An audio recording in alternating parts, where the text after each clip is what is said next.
A Brief History of Modern India. Chapter 17. Emergence of Swarajists, Socialist Ideas, Revolutionary Activities, and Other New Forces. Swarajists and No Changers. Genesis of Congress Khilafat Swarajya Party. After Gandhi's arrest, March 1922, there was disintegration, disorganization, and demoralization among nationalist ranks. A debate started among congressmen on what to do during the transition period, i.e., the passive phase of the movement. One section led by C.R. Das, Motilal Nehru and Ajmal Khan wanted an end to the boycott of legislative councils so that the nationalists could enter them to expose the basic weaknesses of these assemblies and use these councils as an arena of political struggle to arouse popular enthusiasm. They wanted, in other words, to end or mend these councils, i.e., if the government did not respond to the nationalists' demands, then they would obstruct the working of these councils. Those advocating entry into legislative councils came to be known as the Swarajists, while the other school of thought led by C. Rajgopalachari, Vallabhbhai Patel, Rajendra Prasad, and M.A. Ansari came to be known as the No Changers. The No Changers opposed council entry, advocated concentration on constructive work, and continuation of boycott and non-cooperation, and quiet preparation for resumption of the suspended civil disobedience program. The differences over the question of council entry between the two schools of thought resulted in the defeat of the Swarajists' proposal of ending or mending the councils at the Gaya session of the Congress, December 1922.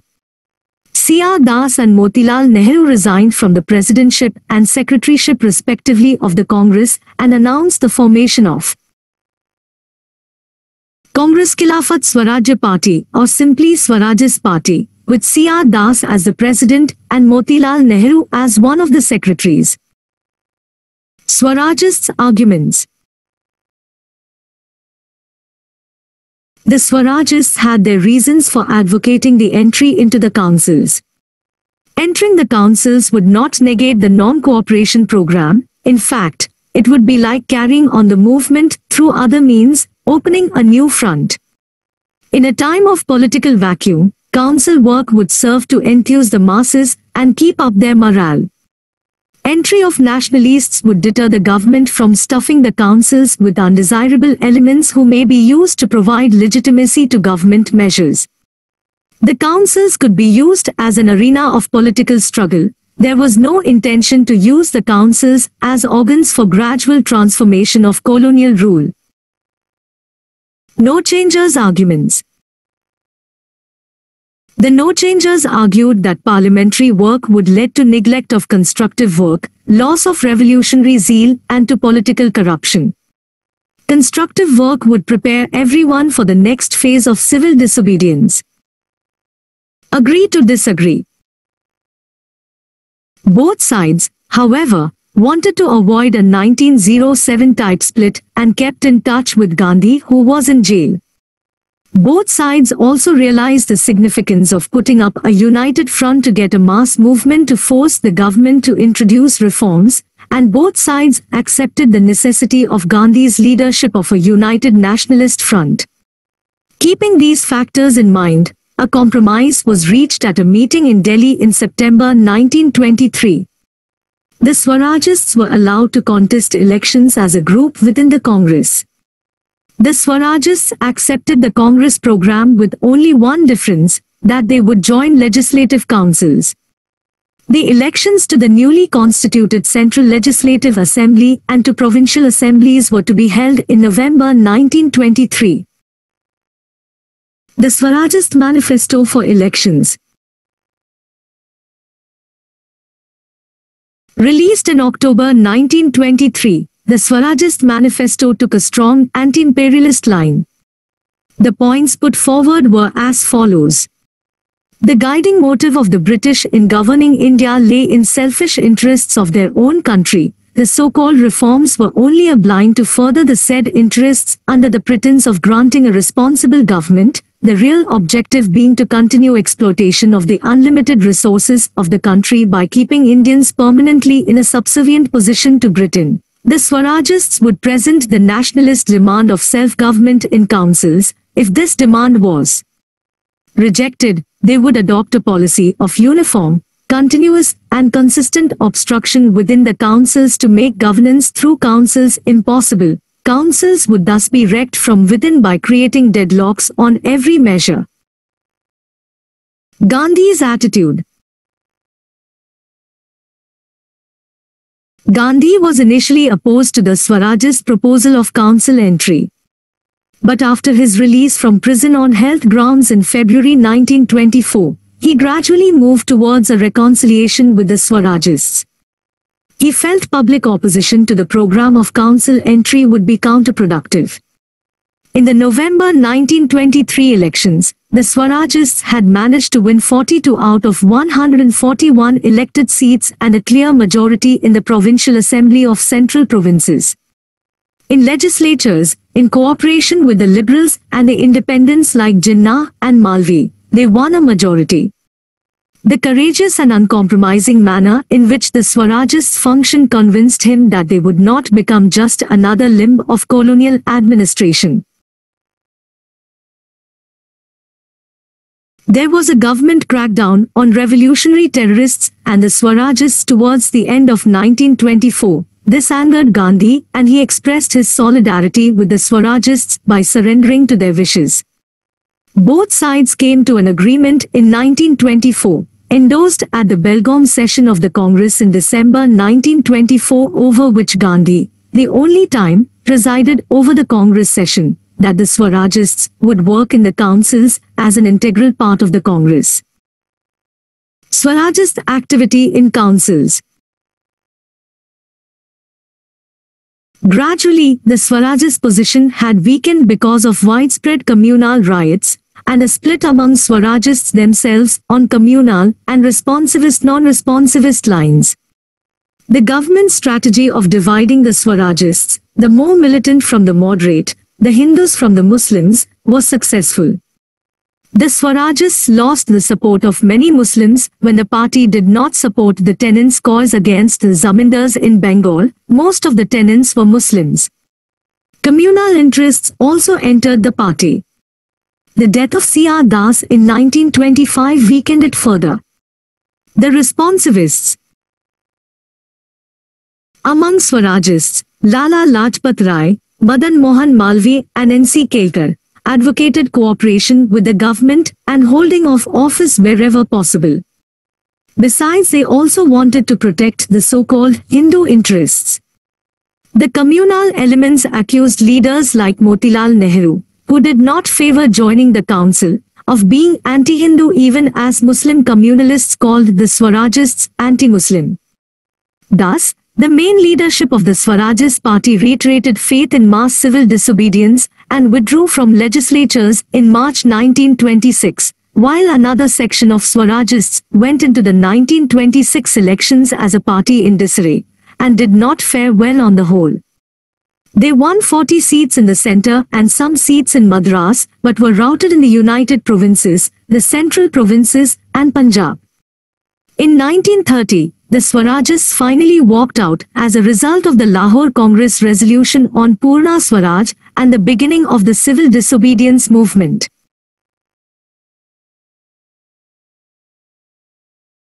Achievements 1. With coalition partners, they outvoted the government several times, even on matters relating to budgetary grants, and passed adjournment motions. 2. They agitated through powerful speeches on self-government, civil liberties, and industrialization. 3. Vithalbhai Patel was elected Speaker of Central Legislative Assembly in 1925. 4.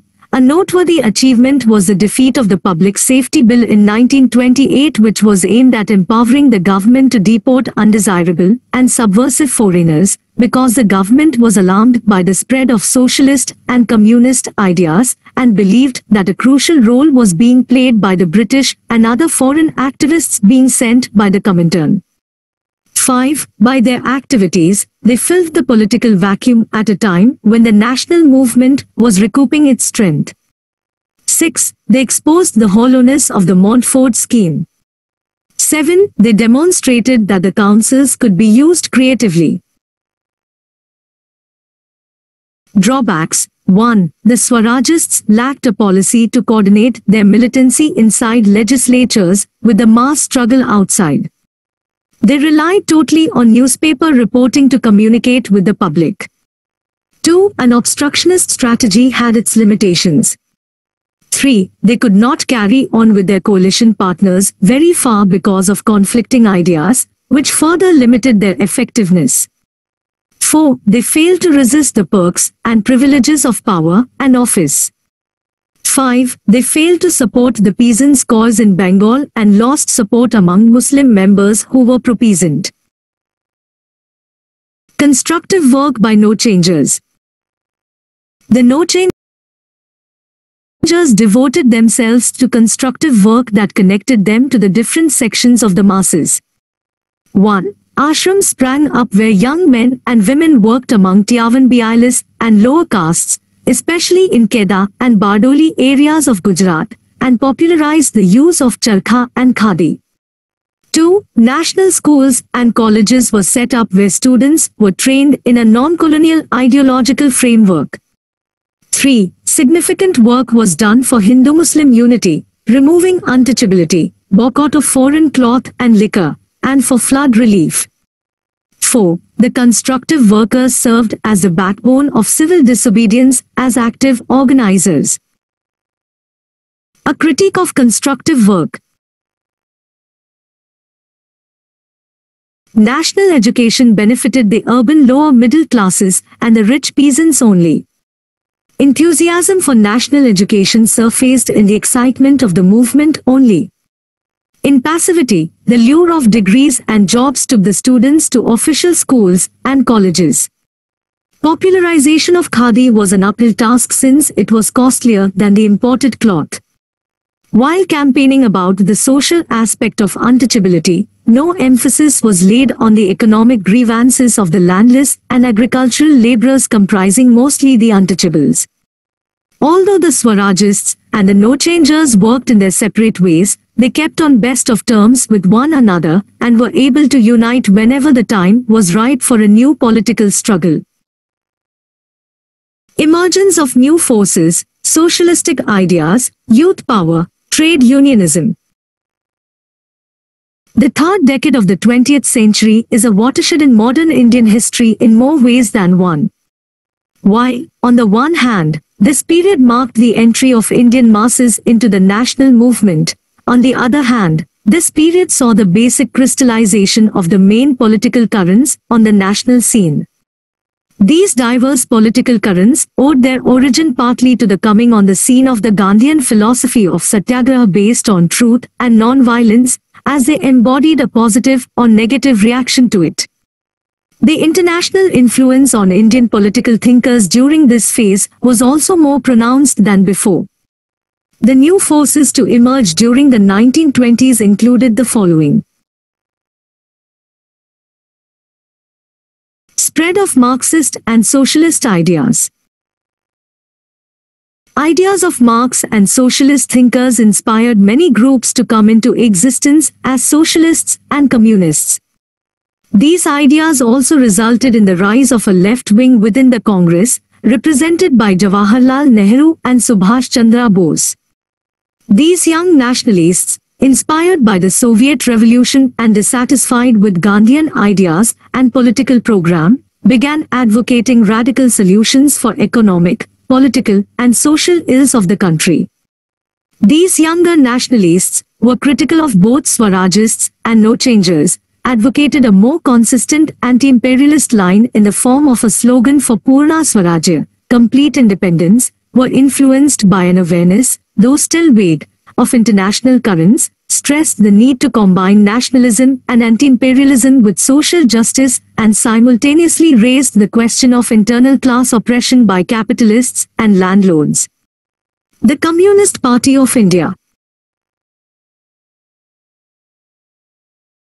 CPI, was formed in 1920 in Tashkent, now the capital of Uzbekistan, by M.N. Roy, Abni Mukherjee and others after the Second Congress of Comintern. M.N. Roy was also the first to be elected to the leadership of Comintern. In 1924, many communists, S.A. Daines, Muzaffar Ahmad, Shaukat Usmani, Nalini Gupta, were jailed in the Kanpur Bolshevik conspiracy case. In 1925, the Indian Communist Conference at Kanpur formalized the foundation of the CPI. In 1929, the government crackdown on communists resulted in the arrest and trial of 31 leading communists, trade unionists, and left-wing leaders. They were tried at Meerut in the famous Meerut conspiracy case. Workers' and peasants' parties were organized all over the country and they propagated Marxist and communist ideas. All these communist groups and workers' and peasants' parties remained an integral part of the national movement and worked along with the Congress. Activism of Indian youth. All over, students' leagues were being established and students' conferences were being held. In 1928, Jawaharlal Nehru presided over the All Bengal Students' Conference. Peasants' agitations. In the United Provinces, peasant agitations were for revision of tenancy laws, lower rents, protection against eviction, and relief from indebtedness. Similar peasant agitations took place in the Rump region of Andhra, in Rajasthan, in Rotwari areas of Bombay and Madras. In Gujarat, the Bardoli Satyagraha was led by Vallabhbhai Patel, 1928. Growth of trade unionism. The trade union movement was led by All India Trade Union Congress, ATUC, founded in 1920. Lala Lajpat Rai was its first president and Devan Chaman Lal its general secretary. Tilak was also one of the moving spirits. The major strikes during the 1920s included those in Kharagpur railway workshops, Tata Iron and Steel Works, Jamshedpur, Bombay textile mills. This involved 150,000 workers and went on for 5 months, and Buckingham Carnatic mills. In 1928, there were a number of strikes involving 5 lakh workers. In 1923, the first May Day was celebrated in India in Madras. Caste movements. As in earlier periods, the varied contradictions of the Indian society found expression in caste associations and movements. These movements could be divisive, conservative and at times potentially radical, and included Justice Party, Madras, Self-Respect Movement, 1925, under Periyar, E.V. Ramaswamy Nekar, Madras, Satyashodhat activists in Satara, Maharashtra, Bhaskar Rao Jadhav, Maharashtra, Mahars under Ambedkar, Maharashtra, Radical Ejwas under K. Ayappan and C. Keswan in Kerala, Yadavs in Bihar for improvement in social status, Unionist Party under Faizlai Hussain, Punjab. Revolutionary activity with a turn towards socialism. This line was adopted by those dissatisfied with the nationalist strategy of the political struggle with its emphasis on non-violence. Here, too, 2 strands developed: Hindustan Republican Association, HRA, in Punjab, Bihar, Yugantar, Anushilan groups, and later Chittagong Revolt Group under Surya Sen, in Bengal. Revolutionary activity during the 1920s. Why attraction for revolutionary activity after non-cooperation movement?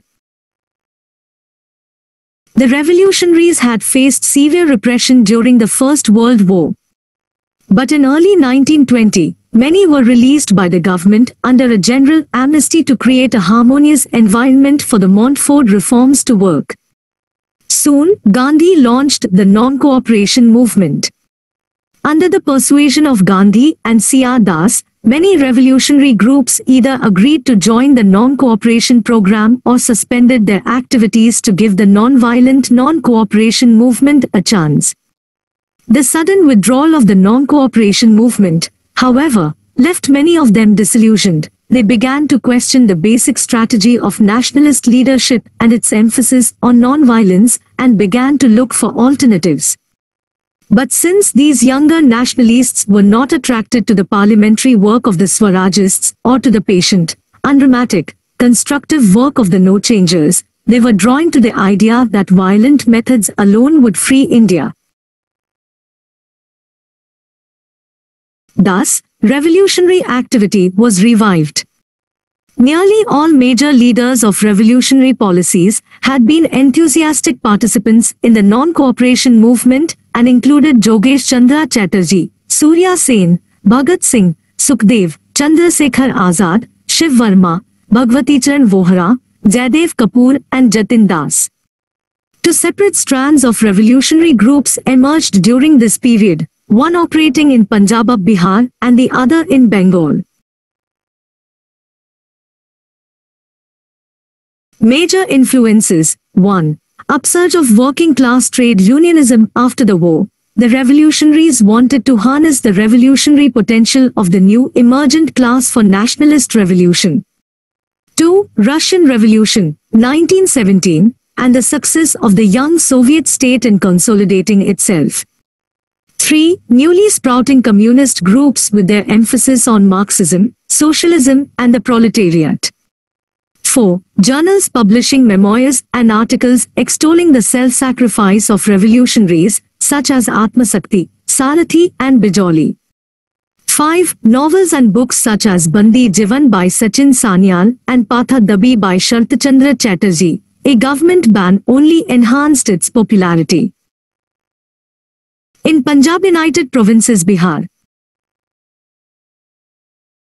the revolutionary activity in this region was dominated by the Hindustan Republican Association or Army or HRA, later renamed Hindustan Socialist Republican Association or HSRA. The HRA was founded in October 1924 in Kanpur by Ram Prasad Bismil, Jogesh Chandra Chatterjee and Sachin Sanyal, with an aim to organize an armed revolution to overthrow the colonial government and establish in its place the Federal Republic of United States of India, whose basic principle would be adult franchise. Kakori robbery, August 1925. The most important action of the HI was the Kakori robbery. The men held up the 8-down train at Kakori, an obscure village near Lucknow, and looted its official railway cash. Government crackdown after the Kakori robbery led to arrests of many, of whom 17 were jailed, 4 transported for life and 4, Bismil, Ashfaqullah, Roshan Singh and Rajendra Lahiri, were hanged. Kakori proved to be a setback. The HSRA, determined to overcome the Kakori setback, the younger revolutionaries, inspired by socialist ideas, set out to reorganize Hindustan Republic Association at a historic meeting in the ruins of Firozshah Kotla in Delhi, September 1928. Under the leadership of Chandra Shekhar Azad, the name of HRA was changed to Hindustan Socialist Republican Association, HSRA. The participants included Bhagat Singh, Sukhdev, Bhagwati Charan Vohra from Punjab and Bijoy Kumar Sinha, Shiv Varma and Jaidev Kapoor from the United Provinces. The HSRA decided to work under a collective leadership and adopted socialism as its official goal. Saunders murder, Lahore, December 1928. Just when the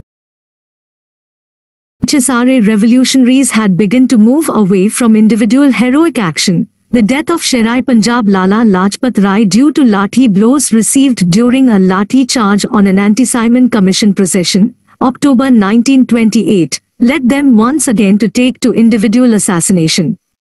Bhagat Singh, Azad and Rajguru shot dead Saunders, the police official responsible for the lathi charge in Lahore.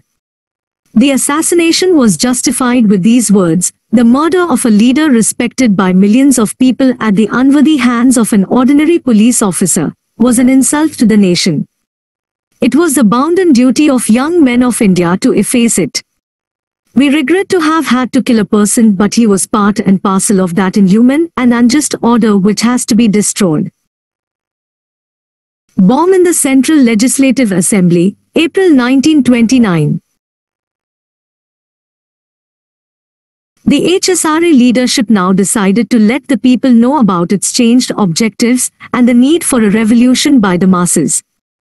Bhagat Singh and Batukeshwar Dutt were asked to throw a bomb in the Central Legislative Assembly on 8 April 1929 to protest against the passage of the Public Safety Bill and Trade Disputes Bill aimed at curtailing civil liberties of citizens in general and workers in particular.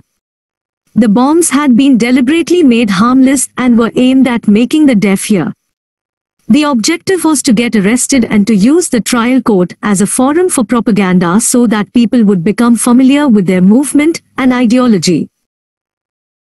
Action against the revolutionaries.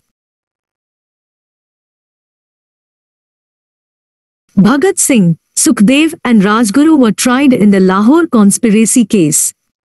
Many other revolutionaries were tried in a series of other cases.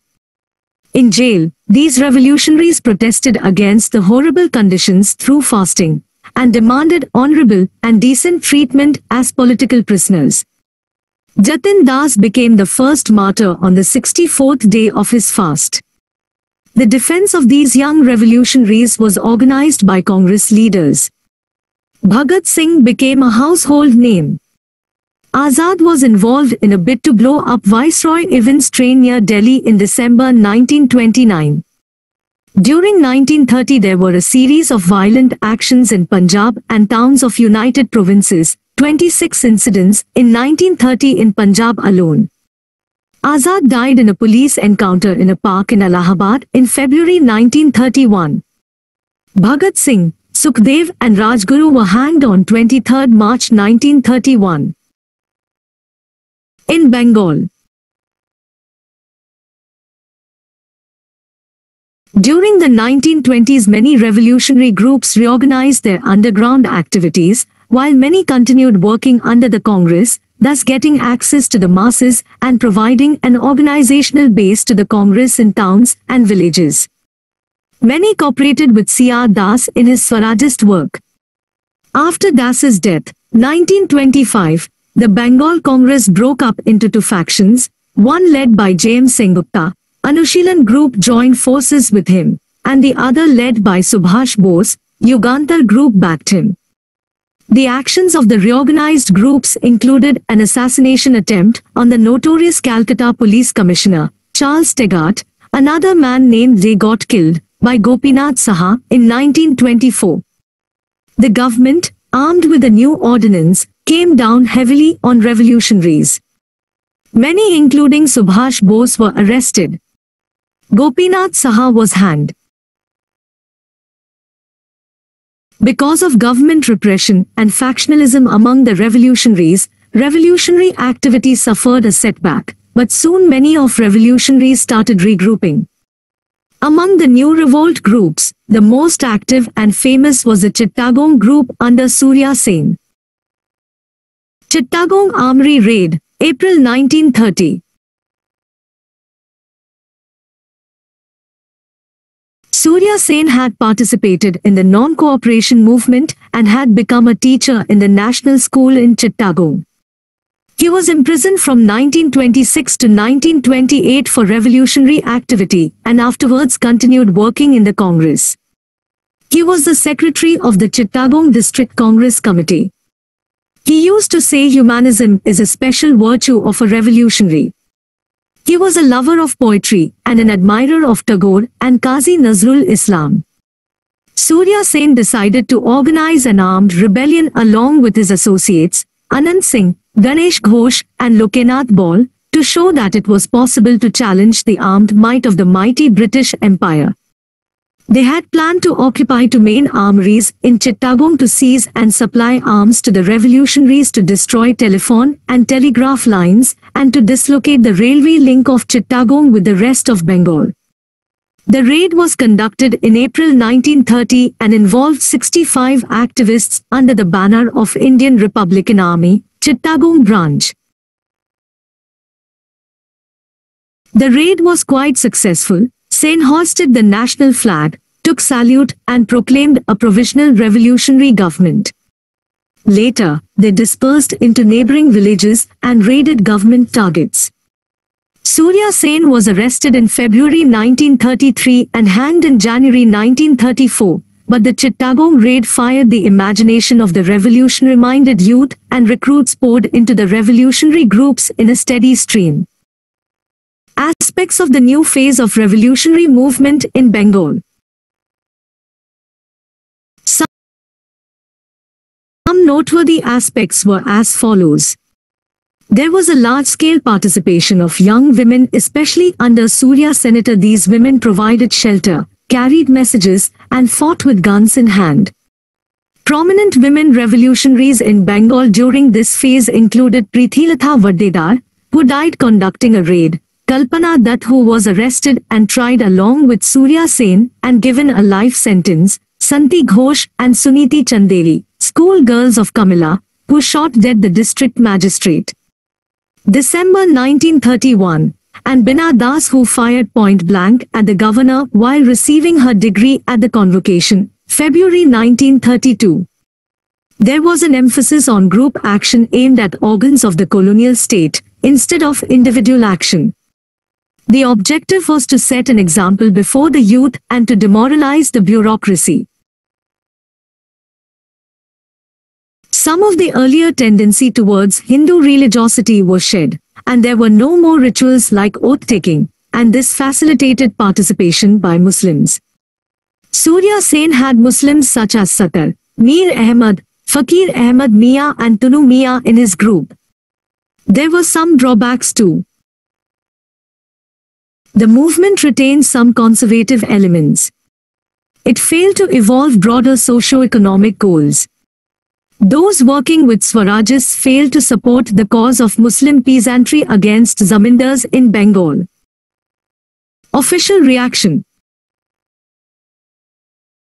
There was panic at first and then severe government repression. Armed with 20 repressive acts, the government let loose the police on the revolutionaries. In Chittagong, several villages were burned and punitive fines imposed on many others.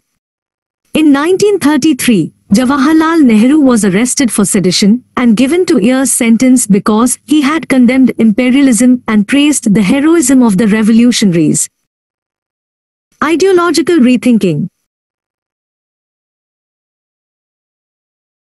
A real breakthrough was made by Bhagat Singh and his comrades in terms of revolutionary ideology, forms of revolutionary struggle, and the goals of revolution.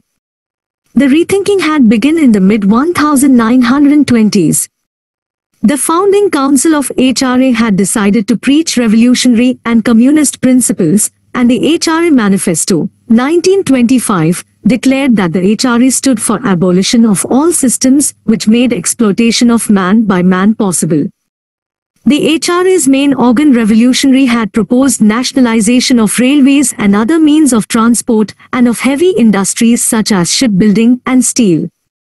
The HRA had also decided to start labor and peasant organizations and work for an organized and armed revolution.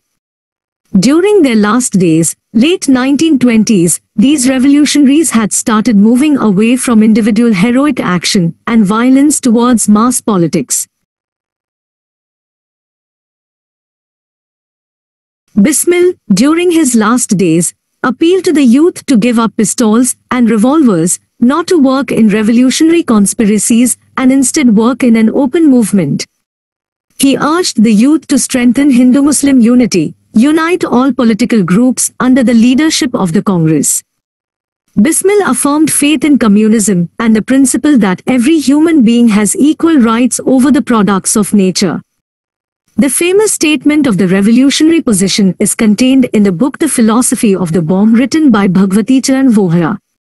Even before his arrest, Bhagat Singh had moved away from a belief in violent and individual heroic action to Marxism and the belief that a popular broad-based movement alone could lead to a successful revolution. In other words, revolution could only be by the masses, for the masses.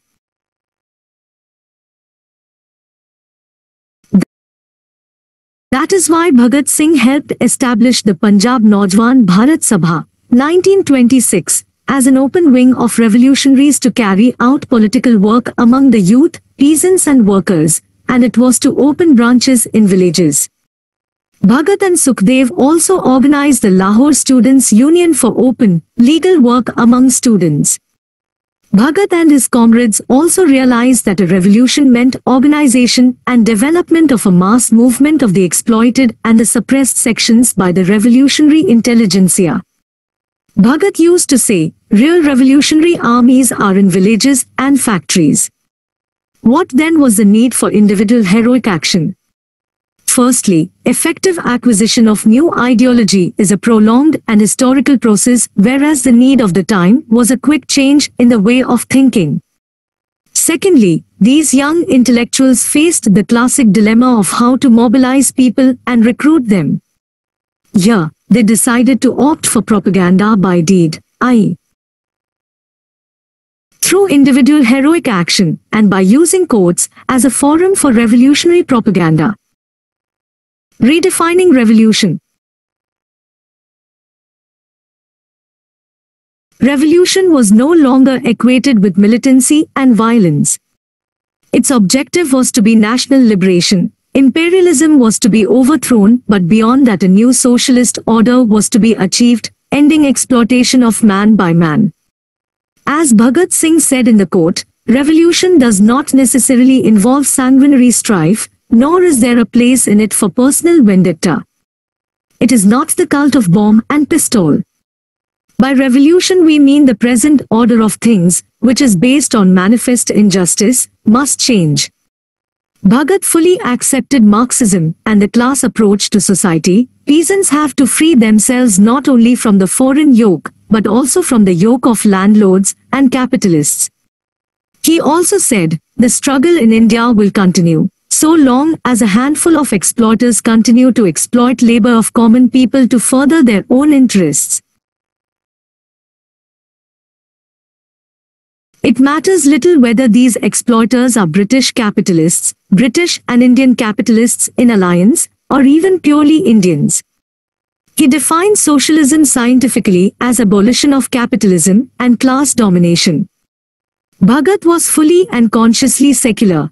2 of the 6 rules drafted by Bhagat for the Punjab Naujwan Bharat Sabha were that its members would have nothing to do with communal bodies and that they would propagate a general feeling of tolerance among people, considering religion to be a matter of personal belief.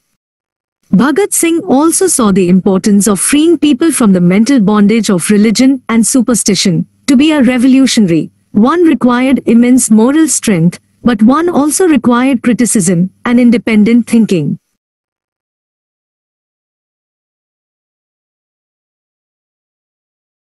Summary: Swarajists and no-changers. Swarajists advocated council entry after withdrawal of non-cooperation movement with an aim to end or mend the councils.